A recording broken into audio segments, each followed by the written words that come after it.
मेरे दोस्तों, मेरा उन्वान है इस्लाह मुआशरा। असल मुखातब तो मेरी माएँ बहनें हैं। ज़िम्नन मैं अपने भाइयों को भी चंद बातें अर्ज़ करूँगा। ये दो लफ्ज़ हैं, एक लफ्ज़ है इस्लाह और एक लफ्ज़ है मुआशरा।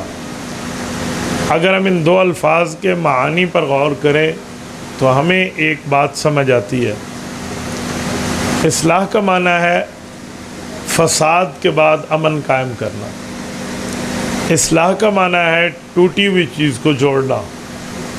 इस्लाह का माना है कोई चीज़ को मिला देना।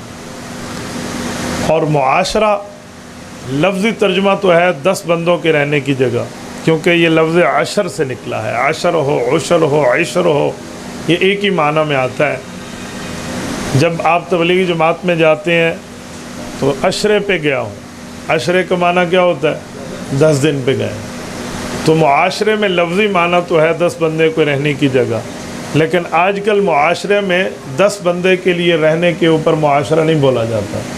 असल मुआशरा एक इस्तिलाह है, एक बात का नुक्ता है, एक समझाया जा रहा है। वो क्या है? एक होता है जंगल का कानून और एक होता है इंसानी मुआशरा। ये जंगल के कानून के मुकाबले में मुआशरा है। जंगल में जिसकी लाठी उसी की भैंस, लेकिन मुआशरे में ये नहीं है। मुआशरा अशरा से निकला।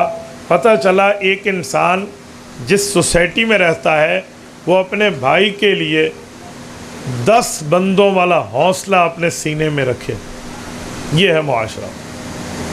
अगर मेरा इनसे दिल टूटा है तो मैं दूसरा दिल लगा लूँ, तीसरा लगा लूँ, यानी 10 बंदों वाला दिल मेरे सीने में होना चाहिए, तब मुआशरा बनता है। और अगर एक दूसरे का एहतराम हमारे अंदर ऐसा नहीं है तो फिर सॉरी, आप नाराज़ ना हो, वो मुआशरा नहीं है, वो जंगल का कानून है। फिर जिसकी लाठी उसी की भैंस है। तो इस्लाह मुआशरा का बुनियादी मतलब ये है कि हम फ़ीता लेकर हुकूक नापने वाले न बने, बल्कि एक दूसरे के हक़ को अदा करने वाले बने। जिस मुआशरे में या जिस घर में आप फुट्टा लेकर, एक फुट लेकर, एक फ़ीता लेकर, पैमाइश का पैमाना लेकर आप हुकूक नापने बैठ जाएंगे ना कि मेरे यानी खावंद के इतने और बीवी के इतने, बेटे के इतने और बेटी के इतने, बाप के इतने और माँ के इतने, वो मुआशरा नहीं चल सकता। यहाँ एहसान का मामला चलता है, यहाँ खैर का मामला चलता है, यहाँ बड़ा दिल करना पड़ता है, तब मुआशरा बनता है। और ख़ुसूसन मेरी माएँ बहनें, मैं आपकी खिदमत में एक जुमला अर्ज़ करता हूँ। घर को बसाना या घर को बिगाड़ना, इसमें बुनियादी किरदार एक औरत का होता है। आज हम भी एक औरत की कोख से जन्म लेकर यहाँ बैठे हैं, लेकिन ये बात तयशुदा है कि एक ख़ातून अगर अपने घर को बनाना चाहे तो मुश्किल हालात में भी बना लेती है, और अगर तोड़ना चाहे तो आसान हालात में भी तोड़ देती है। तो मैं अपनी इस्लामी माँओं बहनों को मुतवज्जे करते हुए कहता हूँ, अपना दिल छोटा न कीजिए कि हम औरतें हैं, हमें नाक के साथ तो लकल कहा गया है। याद रखें, यूँ नहीं है। आम तौर पे मर्द औरत को ताना देते हुए कहते हैं तू तो नाक के साथ तो लकल है। उलमा बैठे, नाक के साथ तो लकल का ये माना नहीं है वो बेवकूफ़ है, ये माना नहीं है।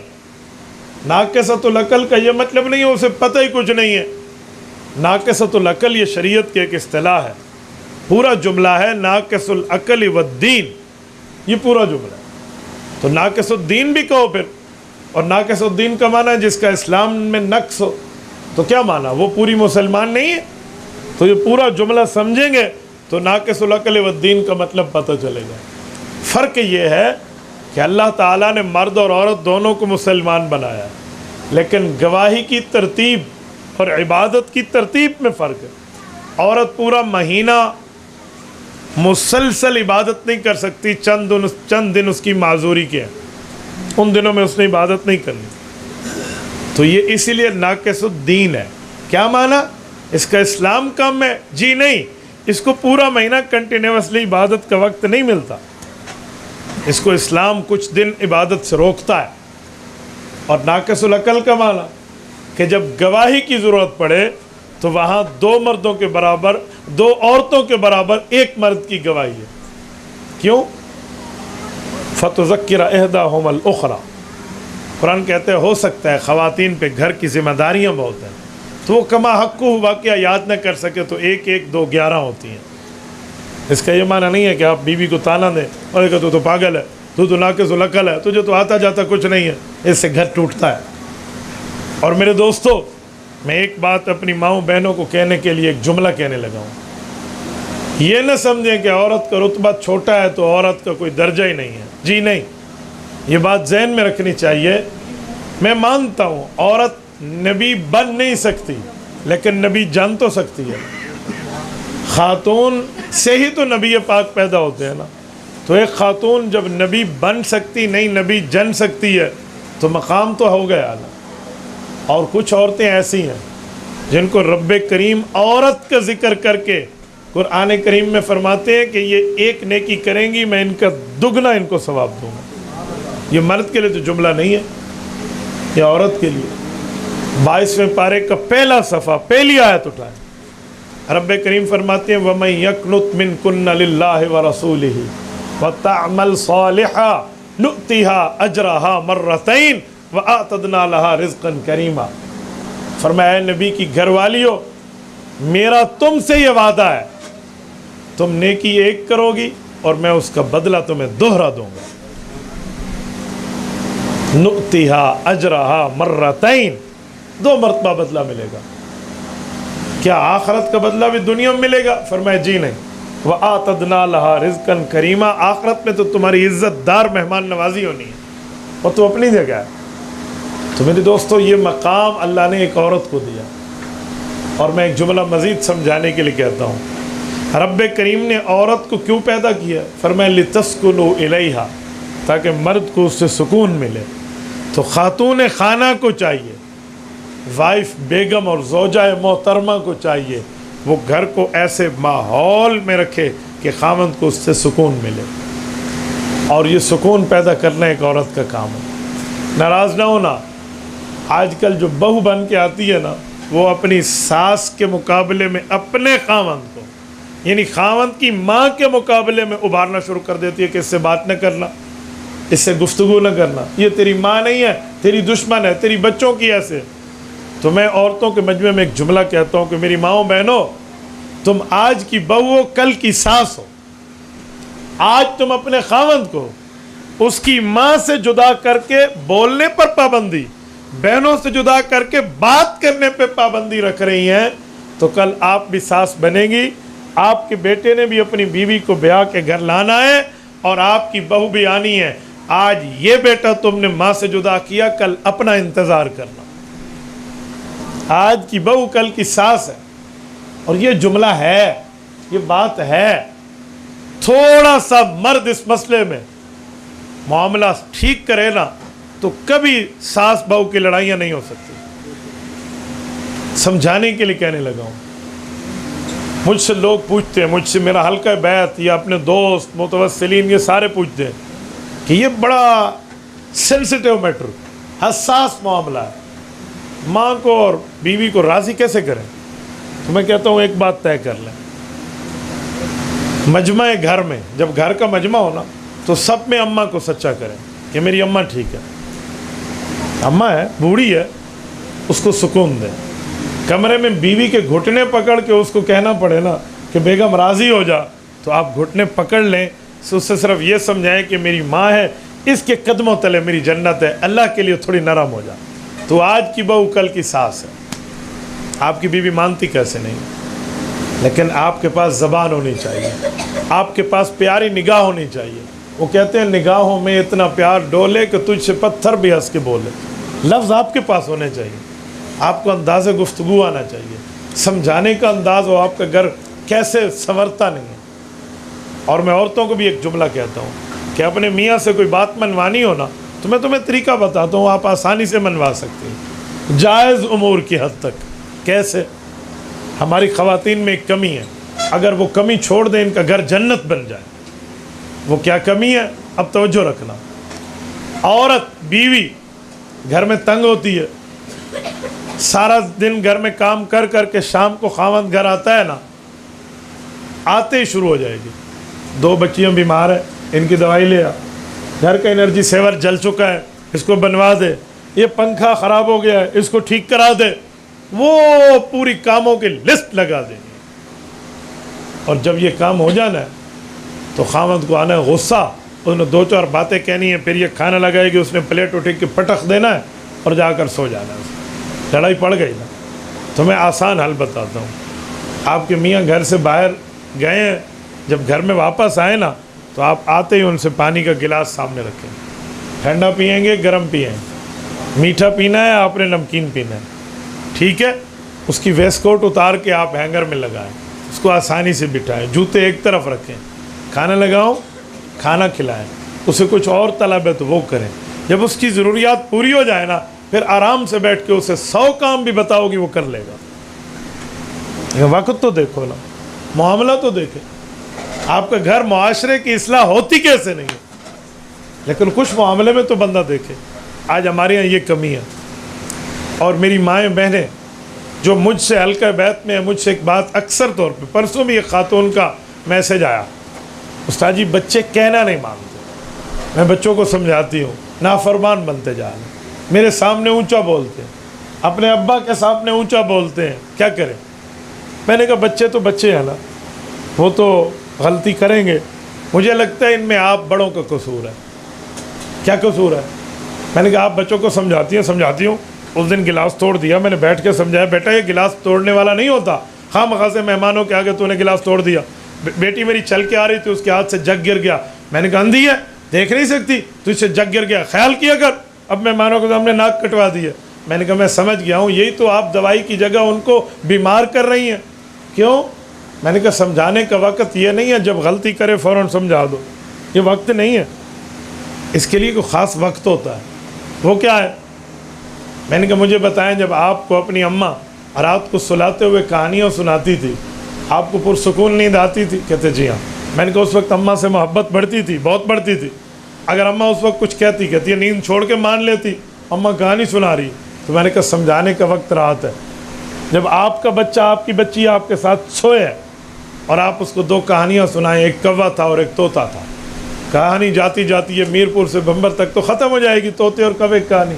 जब ख़त्म हो जाए फिर उसको 2 बातें समझाना कि बेटा जग बड़े मजबूती से पकड़ते हैं, आज आपने जग पकड़ा, जग आपके हाथ से गिर गया, वो 4 टुकड़े हो गया, कांच का जग था। मैंने जानबूझ के उस वक्त नहीं बताया ताकि आपकी मेहमानों के सामने बेइज्जती ना हो, लेकिन आइंदा ख्याल करना।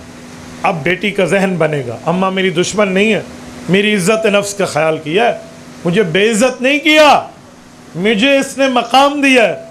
आइंदा मुझे अपनी जान पे बन गई ना, जान पे बना लूँगी, लेकिन अम्मा की चीज़ की हिफाजत करूँगी। यह है समझाने का वक्त। आपका बेटा है ना, वो नमाज नहीं पढ़ता, समझाने का वक्त ये है। ये नहीं है आपने 2 थप्पड़ उठाए चल नमाज के लिए, एक तो तुम्हारे कहने पे पढ़ लेगा, लेकिन जब तुम नहीं होंगे ना फिर उसने नमाज नहीं पढ़नी, फिर वो नमाज का दुश्मन बन जाएगा। हदीस पाक में क्या है? मुरू औलादकुम बिस्सलाति वहुम अबनाउ सबइन और वदरिबूहुम अलैहा वहुम अबनाउ अशरिन। डांट डिपट का हुक्म 10 साल के बाद है। ये वदरिबूहुम से बड़ा डंडा उठाना नहीं है, ठीक है, वरना नाबालिग की मार का तो कल क़यामत में अल्लाह के रसूल वकील बनेंगे। यहाँ डांट डिपट है। और समझाना 7 साल में, ये 7 से 10, ये 7 साल से लेकर 10 साल की उम्र का वो ज़माना है जिस ज़माने में बच्चे की ग्रोथिंग एज है।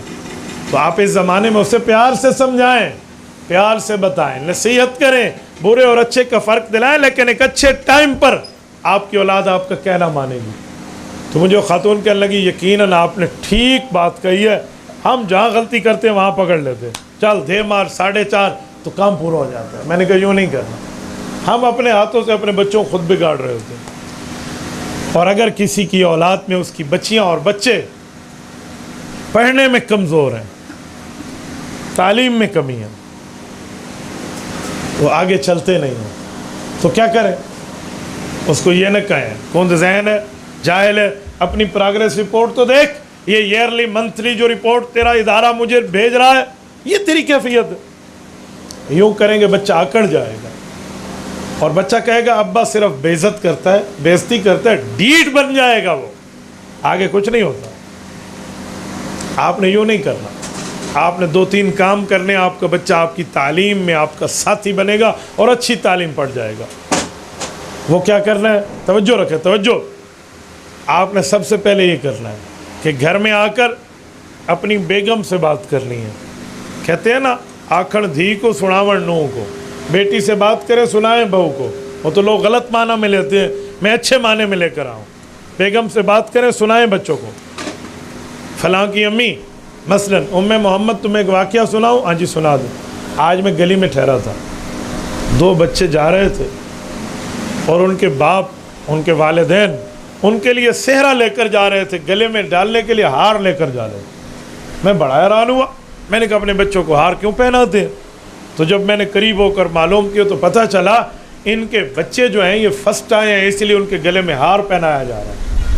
ये गैर शऊरी तौर पे बच्चे का ज़हन बनेगा कि जब मैं भी मेहनत करके फर्स्ट आऊँगा तो मेरे गले में भी हार आएंगे। ये उसे न कहें तेरे गले में हार होंगे बेटा, पढ़ ले, आज फलां का बच्चा इस तरह पढ़ गया, वो नहीं मानेगा। वो कहेगा अब्बू वो पढ़ गया, मेरे अंदर सलाहियत नहीं है, मैं नहीं कर सकता। आपने ये सुनाना बीवी को है, कहना बीवी को है, समझेगी आपकी औलाद। और अगर यूं भी नहीं समझे तो एक स्टेप इससे आगे बढ़े। घर में आकर मसलन आप बच्चे को हाफिज़ बनाना चाहते हैं तो घर में आकर हुफ़ाज़ की तारीफ़ में कुछ वाक़यात सुना दें। हाफिज़ ऐसा होता है, हाफिज़ ऐसा होता है, हाफिज़ को मकाम ये मिला है, ये अच्छा मिला है, ये वाक़या सुना दें। घरों में तिलावत का माहौल रखें। दोपहर में बच्चों ने नींद से उठना है, उठो उठो उठो, यूँ नहीं करना, बल्कि आपने अपने बरामदे में, अपने रूम में, अपने वहाँ पर लाउंचिंग, वो लाउंज में जहाँ आप बैठते हैं, लोग इसे टीवी रूम कहते हैं, मैं तो इसे डाइनिंग टेबल का रूम कहता हूँ। टीवी रूम कहकर लोगों को क्या हम तरगीब दे रहे हैं? तो किसी अच्छी जगह में बैठकर आपके पास छोटे छोटे से स्पीकर लगे हुए हों, आप यूँ USB से या मोबाइल से तिलावत ऑन कर दें। में 4 बजे सब ने उठना है तो छोटी छोटी सी तिलावत लगा दें, बच्चे तिलावत सुन के ही उठेंगे, उनका जहन बनेगा। और अगर यूँ भी नहीं है तो फिर आखिरी वाले को और देता हूँ, आखिरी मेरे जहन के मुताबिक कुछ और भी बन सकते हैं। किसी हाफिज़ बच्चे को, किसी पढ़े लिखे बच्चे को, किसी टैलेंट वाले बच्चे को बुलाएं और अपने बच्चे के सामने जेब से वॉलेट निकालें, बटवे से उसको इनाम निकाल के उसको दें। ये न कहें तू पढ़ता तो तुझे भी देता, अपने बच्चे को कहने की ज़रूरत नहीं है, सिर्फ उसके सामने दें। आपका बच्चा सिर्फ इस बात को विज़िट करे, देखे अब्बा इस बंदे की यूँ कदर कर रहा है, उसका ख़ुद ब खुद जहन बन जाएगा। यह हम अपनी औलादों के लिए नहीं करते, हम डंडे उठा के तख्ता मश्क बनाए हुए हैं, हम ये सारे काम कर रहे हैं जिसकी वजह से वो सारे काम हमसे हो रहे हैं जो हम नहीं चाहते और हमारी औलाद वो कर रही है। आप यूँ करें और मामला बनता कैसे नहीं। और मौजूदा दौर में आप नाराज़ ना हो, मैं एक जुमला कहता हूँ, आप अपने बच्चों को मोबाइल, इंटरनेट का मोबाइल लेकर देते हैं, आपके घर का मैटर है, मैं उसमें इंटरेस्ट नहीं करता, लेकिन एक बात ज़रूर करता हूँ, दे दें, अपनी बच्ची को दे दें मोबाइल, अपने बच्चे को दे दें, लेकिन कम अज़ कम चेक एंड बैलेंस ज़रूर रखें, निगरानी ज़रूर रखें। आपने उसे नेट ऑन करके बच्ची को मोबाइल दे दिया, मेरे पास कारगुजारियों की लिस्ट है, लिस्ट। माँ बाप को पता ही नहीं होता और बच्ची घर से फ़रार हो जाती है। माँ बाप समझ रहे होते हमारी बच्ची तो बहुत अक्लमंद है, भाई शरीफ है, अक्लमंद है तेरी बेटी, मैं उस पर कोई हर्फ नहीं ला रहा, लेकिन जिससे उसका राब्ता है वो तो भेड़िया है ना, वो तो दरिंदा है ना, उसने तो तेरे घर को, तेरे घर की इज़्ज़त को नहीं देखना ना, उसने तो दाव पे लगाना है। तो इसलिए खुदा के लिए चेक एंड बैलेंस ज़रूर रखें। आज चेक एंड बैलेंस लोग नहीं रखते, न माएँ रखती हैं न वालिद रखते हैं, और फिर ये हालात आपके सामने हैं। तो हम इस तरह अपनी औलाद की कदर कर सकते हैं। और एक बात मैं मज़ीद सास बहू के मामले पे अर्ज़ करता हूँ।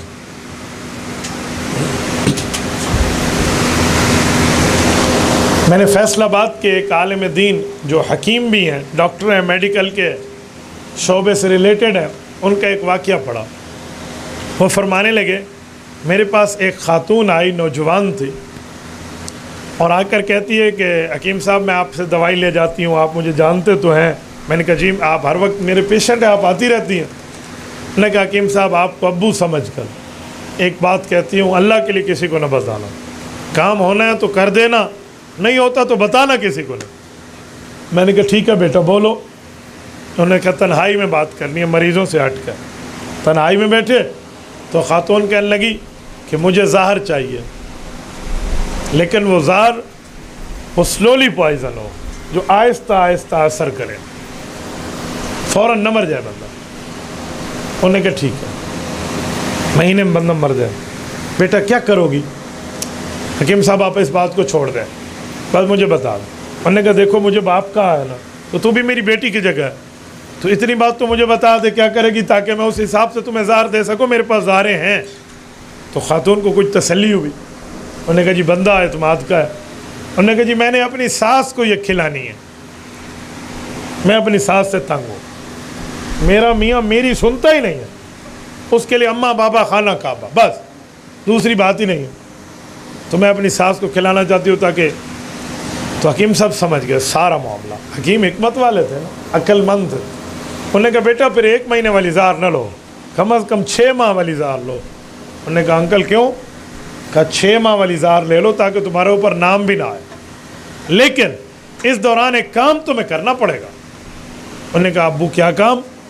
कहा बेटा काम ये होगा कि अपनी सास से ताल्लुकात बड़े अच्छे कर लेना, अखलाक से पेश आना। उन्होंने कहा ये क्यों? मैं तो इसको ज़ार देना। उन्होंने कहा खुदा की बंदी तेरी लड़ाई हुई और मर गई तो सारे तेरा नाम करेंगे, जब तेरे अखलाक अच्छे होंगे, इससे प्यार होगा तो कोई तेरा नाम नहीं करेगा, सांप भी मर जाएगा और लठ भी बच जाएगी। उन्होंने कहा हकीम साहब वाकई आप अब्बा ही हैं, बड़े अच्छे मशवरा दे रहे हैं, बस आप मुझे जल्दी से ज़ार दे दें। उन्होंने डिबिया में ज़ार शार पैक की और वही उसके हाथ में थमा दी और ख़ातून ने खाना लेकर चली गई। रात को सोचा कि सुबह अम्मा को खिलाऊंगी, खाने में डाल के आहिस्ता आहिस्ता से। बहाना क्या बनाऊँ? कहा अम्मा कल का खाना मैं बनाऊंगी। तो सास खुश हो गई, शुक्र है इसको अपनी जिम्मेदारियों का एहसास हो गया। आजकल ये लोग जिम्मेदारियां नहीं देखते ना, मैं तेरे घर में झाड़ू लगाऊं, क्यों? मैं कोई नौकरानी हूँ? Am I your servant? अच्छा अच्छा, तो जब अपने घर में आप झाड़ू लगाती थी वहाँ पर आप चुड़ैल थी, वहाँ पर तो कुछ मामला नहीं है। और इसी तरह भाई मैं तेरे घर में कपड़े धो, मैं धोबन हूँ, तो जो अपने भाइयों के कपड़े धोती थी धोबन थी, तो भाई इसको भी अपना घर समझ गया। आजकल ये है ना, तो वो भी ऐसे थी।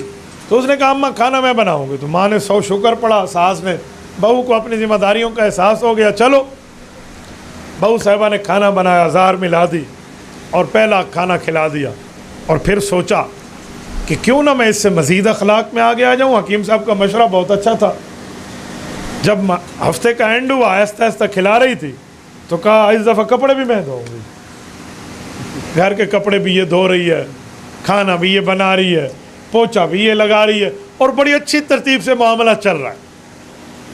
1 महीना गुजरा ना, घर में सुकून, अमन, प्यार, लड़ाई फिनिश, ख़त्म, कुछ भी नहीं है, मामला बिल्कुल ठीक ठाक।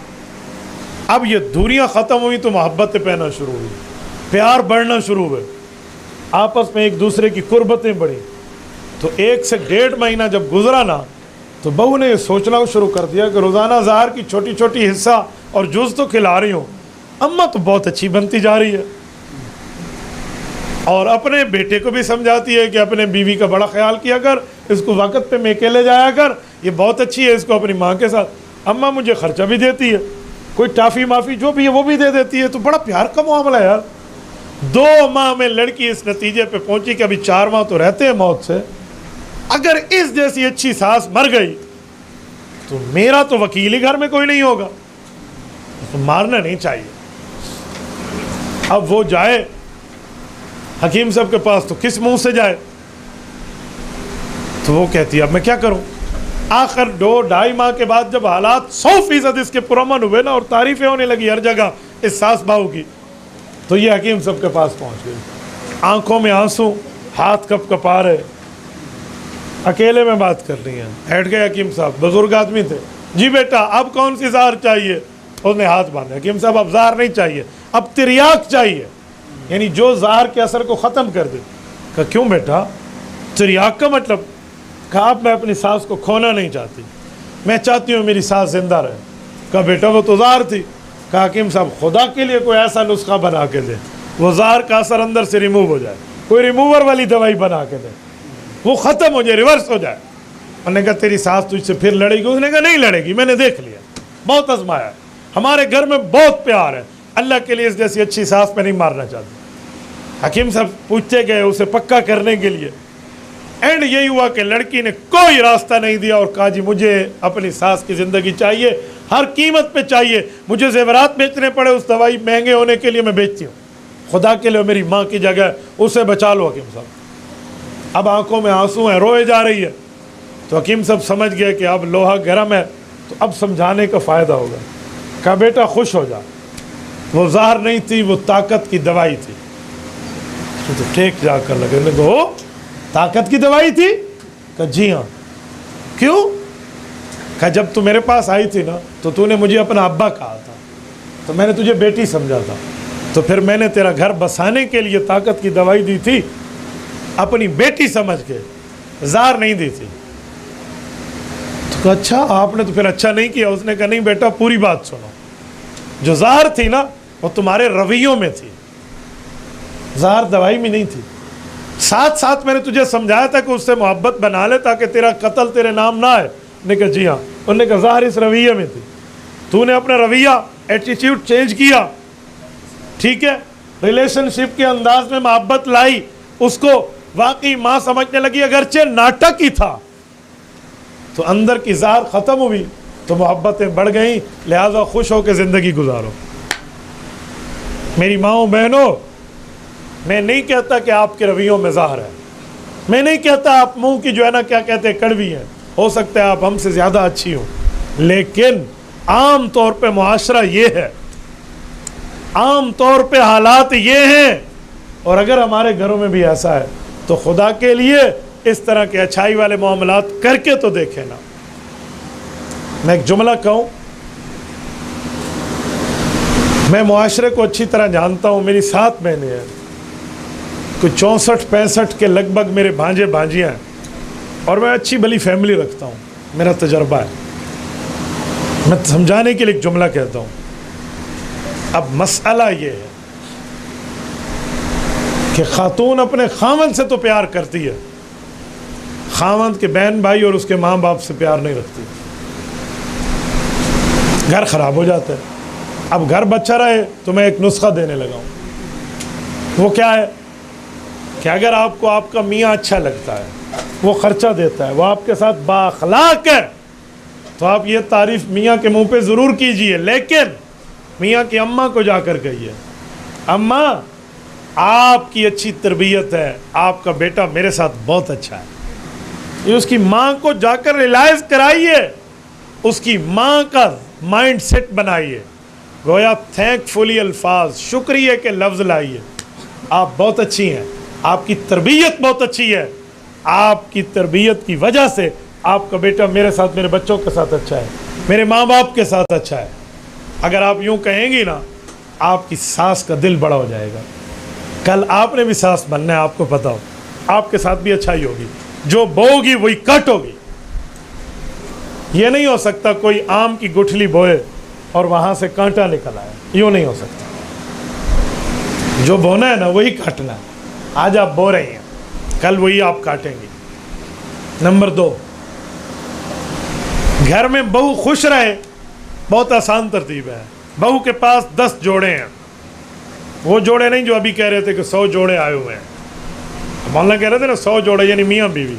इस पर भी एक लतीफ़ा है ना, किसी ने कहा यार बड़ी मुश्किल से जोड़ा मेरा दर्जी ने कबूल किया है, ईद के कुछ दिन रह गए हैं, वो तो कहता था मेरे पास रश है, बड़ी मुश्किल से बड़ी मिन्नत तरले से जोड़ा देकर दर्जी को आया हूँ।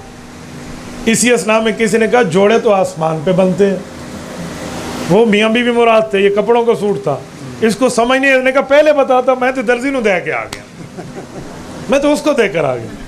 तो यहाँ भी जोड़े आए हुए हैं ना, मैं ये जोड़ा नहीं, मैं सूट लिबास की बात कर रहा हूँ, मलाबिस अकमिशा। बहू के पास 10 सूट है पहनने के लिए, लेकिन ये बहुत कम जुमला कह रहा हूँ, ये मिनिमम है, मैं इसके हाई लेवल की बात नहीं करता, वरना तो बहुत ज़्यादा होते हैं। लोगों की एक एक बीवी है, उनसे सवारी नहीं जाती, मेरी अल्हम्दुलिल्लाह 3 है बैक वक्त और मैं संभाले हुए हूँ, ठीक है ना। आप ये ना समझें कल का बच्चा बैठ के बात कर रहा है, उस मामले में बच्चा हूँ उम्र के लिहाज से, लेकिन तजर्बे में बच्चा खुचा हूँ मैं, मुझे बहुत अच्छी तरह इन मामलात के तजर्बात हैं। मेरे अल्हम्दुलिल्लाह आप सबसे ज़्यादा बच्चे, मैं 11 बच्चों का बाप हूँ, तो मैं तजर्बा रखता हूँ, मैं तभी आपके सामने कह रहा हूँ, ऐसे नहीं कह रहा मैं सदाए बासहरा लगा हुआ हूँ।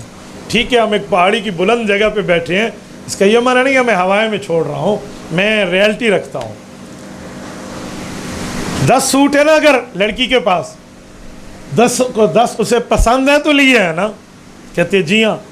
तो मैंने कहा अपनी सास के पास जाओ और उसे कहो अम्मा बता इस जुमे को, इस संडे को, इस वीकेंड पे मैं कौन सा सूट पहनूं, कौन सी कलर का।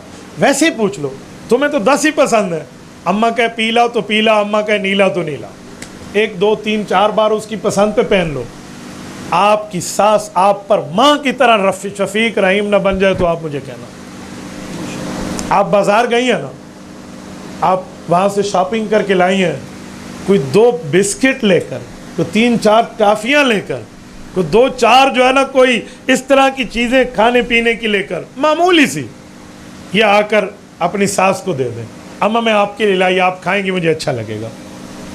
आप अपनी सास को दे दें, देखो कि आपकी सास आपके लिए प्यार देती है या नहीं देती। आज मुआशरे की इस्लाह ऐसी होनी है अपने घर से। तो बहुत आसान है घर को प्यारे अंदाज में बनाना, कोई किसी किस्म का मुश्किल नहीं है। तो मेरी माओ बहनों, मैं आपसे बड़े प्यार के अंदाज में जुमला कहता हूँ कि खुदा के लिए आप ही अपने घर को बनाना सीखें। और जो बीवी चाहती है मेरा खावंद मेरी जायज़ बात तस्लीम करे और वो नहीं कर रहा, आसान नुस्खा है। हदीस पाक में 3 मरतबा कुल हुवल्लाह सूरत इखलास पढ़ो, पूरे कुरान का सवाब है। आप 3 मरतबा कुल हुवल्लाह पढ़ें और अल्लाह से दुआ करें, अल्लाह मेरे इस कुरान करीम का सवाब मेरे मियाँ को पहुँचा दे। ईसाल सवाब करें, खुदा की कसम उसका मिजाज आपके साथ बदल जाएगा। हदिया अमाल करना तो सीखें। ये बात मैंने हज़रत हाजी अब्दुल वहाब रहमहुल्लाह से सुनी है। मैं अपने 4 माह की बात कर रहा हूँ। फरमाया जब हमने कारगुजारी पेश की कि हज़रत हम ऐसी ऐसी बस्तियों में जाते हैं जहाँ पर बिस्तर उठाकर लोगों में बाहर फेंक देते हैं, इस मस्जिद में नहीं रहना, इधर नहीं आना, आप दफ़ा हो जाओ, निकल जाओ। हम तो दीन की नीयत से जाते हैं, लोग हमारे साथ ये बिहेवियर कर रहे हैं। उन्होंने फरमाया आप एक कमी कर दें, आप इनको हदिया अमाल तो करें, कुछ कुरान पढ़ के बख्श दें, कोई नवाफिल पढ़ के बख्श दें, कोई ज़िक्र करके बख्श दें, कोई दुरूद शरीफ पढ़ के बख्श दें, फिर देखें इनका माहौल बदलता है या नहीं। हमारी जमात की तश्कील बूरे वाला में थी, हज़रत हाजी अब्दुल वहाब रहमहुल्लाह के गाँव में। ये मैं अपने 4 माह की बात कर रहा हूँ, 1998। उस वक़्त कुल उम्र मेरी 12-13 साल थी, 12 साल के लगभग थी। फिर भी हज़रत जमशेद मौलाना जमशेद अली ख़ान रहमहुल्लाह को अल्लाह जज़ा खैर दे, उन्होंने मुझे कबूल कर लिया था अल्लाह रब्बुल इज़्ज़त के नाम पे। वरना इस आधे गिलास के आंसू रेवेंट के मिंबर के पाए पकड़ के अल्लाह से मनवाने पे लगी थी। तो बहरहाल वो उस 4 माह का आपको एक कारगुजारी का वाक़या सुना दूँ।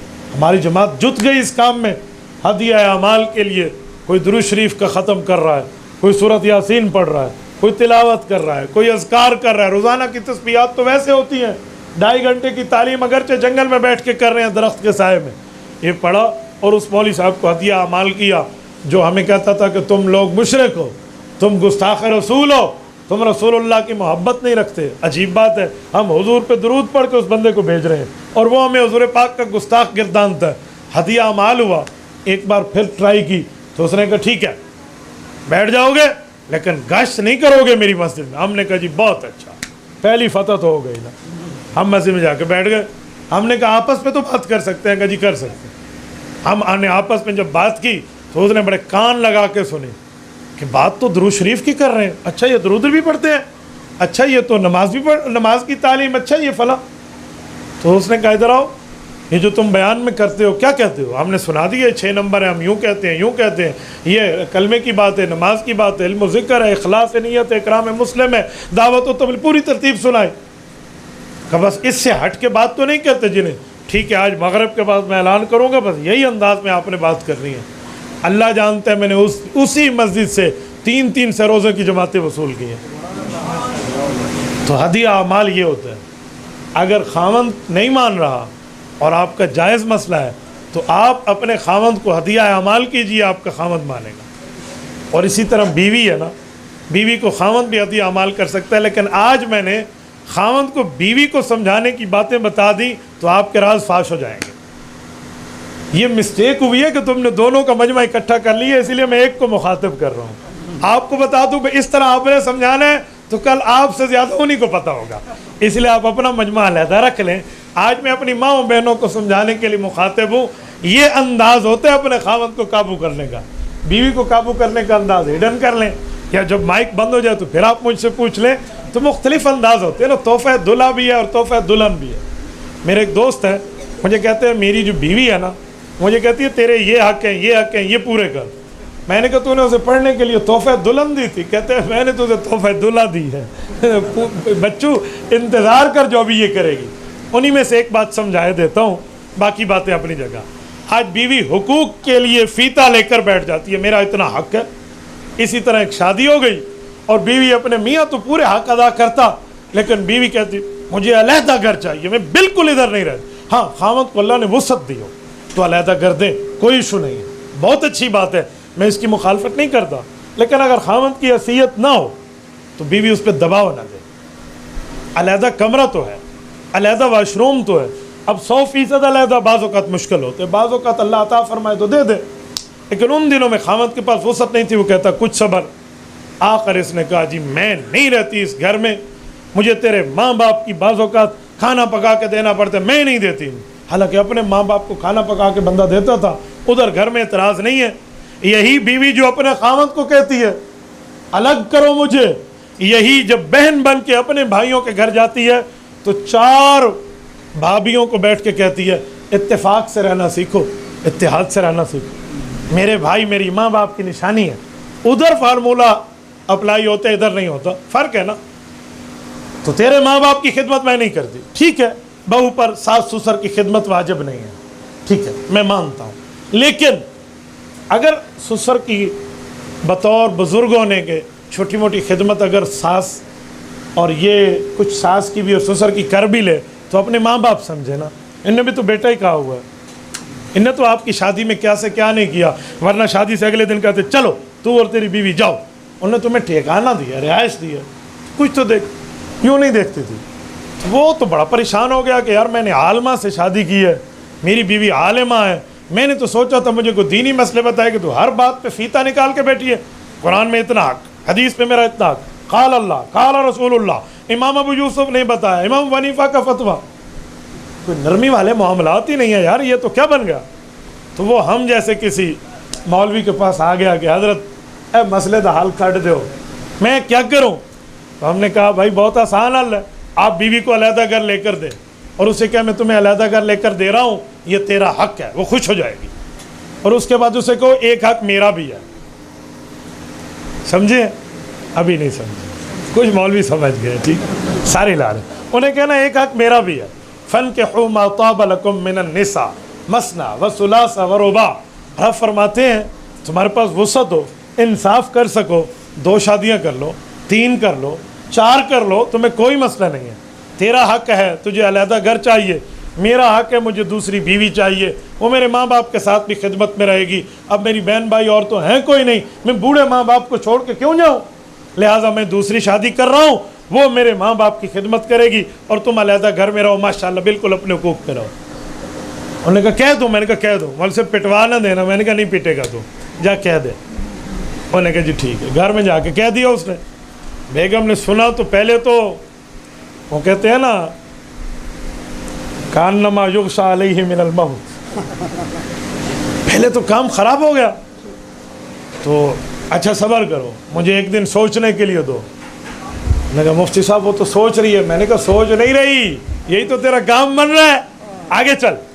ठीक हो गया, 1-1.5 दिन सोचा और अगले दिन मियाँ को आकर आपके लिए चाय बनाऊं।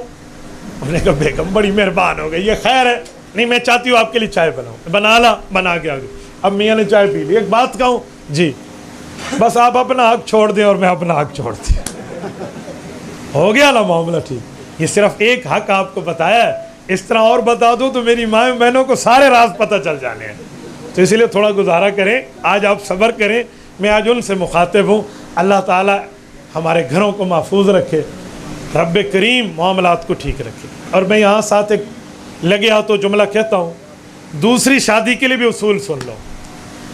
दूसरी शादी बीवियाँ नहीं करने देती, उसकी भी एक ठीक वजह है, उस मसले पर बीवियाँ ठीक होती हैं। पता है वो क्या?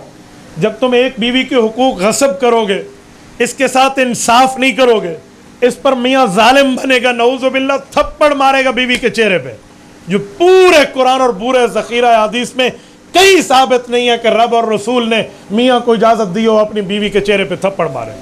कोई एक हवाला आप मुझे दिखा दें, खुदा की कसम मुझसे मुँह मांगा इनाम आप ले लें, कोई हवाला नहीं। वज़रिबूना की तशरीह उलमा जानते हैं कि वो क्या है, और उससे पहले पहले 3 कैटेगरीज क्या है। ये जो अपनी बीवी को हुकूक खाते हैं ना, तो इसलिए बीवियाँ समझती हैं कि आज अकेली हूँ, ये हुकूक गसब कर रहा है, हुकूक का डाकू और थीफ बना हुआ है, कल दूसरी आ जाएगी तो मुझे तो पूछेगा भी नहीं। उन बेचारियों को ये खदशा हक का होता है। इस मामले में मैं बीवियों के हुकूक का अलमबरदारों को ठीक कहती हूँ। आजकल मैंने बहुत जगह कारगुजारी देखी है, मियाँ दूसरी शादी करता है बीवी पर जोर देने के लिए। क्यों भाई, वो किसी की बेटी नहीं है? तेरी बेटी जब ब्याही जाएगी फिर मैं पूछूंगा तेरे दिल पर क्या गुजरती है। यूं नहीं है, आप इस मामले में यूं न लें। हाँ, आप 100% हुकूक पूरे कर सकते हैं। अदल इंसाफ यूं फीता नाप के आप करेंगे। हदीस पाक में कल क़यामत में 2 शादियों वाला अल्लाह के दरबार में आएगा, अगर उसने इंसाफ न किया होगा तो एक साइड उसकी फालिश शुदा होगी। हज़रात उलमा बैठे हैं, आप पूछ लेना, एक साइड मफलूज होगी, पैरालाइज होगी एक साइड उसकी, तो बताएं क्या आलम होगा। तो इस डर से वो इजाज़त नहीं देती। लेकिन अगर आप 100% मामला ठीक रखते, हो सकता है मैं गलत हूँ लेकिन मैं अपना एक्सपीरियंस पेश कर रहा हूँ, 100% मामला अच्छाई की बुनियाद पे रखते और दीनदारी की बुनियाद पे आपकी शादियाँ होती तो कभी एतराज़ ना होता। वरना मेरी सास और मेरी पहली बेगम साहबा मेरी दूसरी वलीमे में औरतों में मौजूद है, ख़ुद बांटने वाली हैं। मुझे भाई वसीम शेख साहब कह रहे थे कि तुहानू जन्नत जो को पीस लग गया, ठीक है ना। तो बहरहाल तो ऐसा होता है फिर। तो मेरे दोस्तों, इसीलिए घर को बनाने में औरत का भी हाथ है, मर्द का भी हाथ है। इसलिए हुकूक के साथ, मोहब्बत के साथ, आदाब के साथ, प्यार के साथ, उल्फत के साथ, यगानगत के साथ आपस में अपना हम घर बसाना सीखें। अल्लाह ताला आपको और हमें सिरात मुस्तकीम अता फरमाए। एक बात मज़ीद भी ज़हन में रखना, जो मैंने खुतबे में आयत और हदीस पढ़ी है, मैं इसका खुलासा पेश किए देता हूँ। रब्ब करीम फरमाते हैं, इन्ना खलक़नाकुम मिन ज़करिन व उन्सा वजअलनाकुम शुऊबन व क़बाइल लितआरफ़ू इन्न अक्रमकुम इंदल्लाहि अत्क़ाकुम। सूरत हुजरात है। रब्ब करीम दूसरे रकूअ में इरशाद फरमाते हैं, लोगो मैंने तुम्हें एक मर्द और औरत से पैदा किया, अम्मा हव्वा और हज़रत आदम अलैहिस्सलाम। तुम में जो कौमियत है, जो में तुम्हारी जो पहचान है कास्टिंग की, ये फ़ख्र के लिए नहीं है, कौम परस्ती के लिए नहीं है, लितारफ़ू, just for the introduction only, सिर्फ तारुफ के लिए, एक दूसरे की पहचान के लिए। इसलिए नहीं है कि तुम फ़ख्र करो, बीवी कहे मैं इस कौम से हूँ तू तो कमी है, या खामद कहे मैं इस कौम से हूँ नऊज़ुबिल्लाह तू तो कमी है। यूँ नहीं है, ये तरतीब नहीं होनी चाहिए। इन्ना अक्रमकुम इंदल्लाहि अत्क़ाकुम। हाँ, इज़्ज़तें हैं लेकिन तक़वा दीन इबादत के लिहाज से, जिसके जितनी नेकी है उतना अल्लाह के यहाँ वो मोहतरम है, उतना वो मुकर्रम इंद रब्बी ही है। और हदीस पाक जो पढ़ी है वो ख़वातीन मेरी माओ बहनों के लिए इंतहाई मुख्तसर दीन और डायरेक्ट जन्नत का रास्ता। हज़रत अब्दुर्रहमान बिन औफ़ रावी हैं, यह इमाम सखावी ने अल-मक़ासिदुल हसना में भी ज़िक्र की है, इमाम तबरानी ने मुअजम में भी ज़िक्र की है, और इमाम अहमद रहमहुल्लाह ने मुस्नद अहमद में भी ज़िक्र की है। हज़रत अब्दुर्रहमान बिन औफ़ रज़ियल्लाहु तआला अन्हु रावी है, अशरा मुबशरा के मायानाज़ सहाबी। हज़रत अब्दुर्रहमान बिन औफ़ फरमाते अल्लाह के रसूल ने फरमाया, इज़ा सल्लतिल मरअतु ख़म्सहा, औरत 5 नमाज़ों की पाबंदी करे, व सामत शहरहा, महीने के रोज़े रखे अपनी तरतीब पे, जो उसके माजूरी वाले हैं चलो उसको लौटा दे। दूसरा, व हफ़िज़त फ़रजहा, अपनी इज़्ज़त की हिफाजत करे, व अताअत बालहा औ ज़ौजहा, अपने खावंद की बात को तस्लीम करे, माने उसकी बात को। फरमाया दखलत मिन अय्य अबवाबिल जन्नत शाअत कील लहा उदखली यौमल क़यामा औ कमा क़ाल अलैहिस्सलाम। क़यामत में औरत रब के दरबार में आएगी, अल्लाह ताला फरमाएंगे जन्नत के जिस दरवाज़े से दाखिल होना चाहती है अंदर दाखिल हो जाए। कितना मुख्तसर सा आसान दीन है औरत का। तो इसलिए मेरी माओ बहनों, नमाज, रोज़े और दीन की बुनियादों को सबसे अव्वल तौर पे तरजीह दो, अगला मामला बाद में। पहले पहले दीनदारी है, पहले दीनदारी है। बस ये दीनदारी होगी, दुनिया भी बेहतर है, आखिरत भी बेहतर है। अल्लाह ताला आपको और हमें खुश रखे, सिरात मुस्तकीम पे रखे, हर घर में मोहब्बत अता फरमाए।